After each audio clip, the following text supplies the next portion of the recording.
নারী সাব চ্যাম্পিয়নশিপের এবারের আসরের ড্র অনুষ্ঠিত হয়েছে। এবারে মোট 6টি দেশ অংশ নেবে এই টুর্নামেন্টে। মোট 2টি গ্রুপে ভাগ করা হয়েছে এই 6 দেশকে।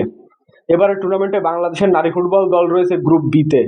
চলুন জেনে নেই সাব চ্যাম্পিয়নশিপের সময়সূচি এবং বাংলাদেশের প্রতিপক্ষ সম্পর্কে। এবারের আসরে স্বাগতিক দেশ ইন্ডিয়া। ইন্ডিয়ার গোয়ায় অনুষ্ঠিত হবে এবারের আসর। টুর্নামেন্ট চলবে আগামী 25শে মে থেকে 6ই জুন পর্যন্ত। এবারের আসরের গ্রুপ এতে রয়েছে নেপাল, শ্রীলঙ্কা এবং ভুটান।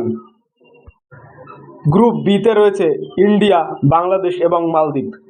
প্রথমে বাংলাদেশ নারী ফুটবল দল মুখোমুখি হবে চিরপ্রতিদ্বন্দ্বী ভারতের, বর্তমান সাব চ্যাম্পিয়নশিপের চ্যাম্পিয়ন দেশ বাংলাদেশ।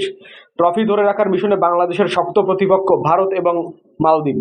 6 মে ফাইনালের মধ্য দিয়ে শেষ হবে এবারের আসর। বাংলাদেশ সহ এবারের টুর্নামেন্টের সময়সূচি সহ সকল তথ্য জানানো হবে আমাদের এই চ্যানেলে। ফুটবলের সকল খবর পেতে আমাদের চ্যানেলটি সাবস্ক্রাইব করে পাশে থাকুন।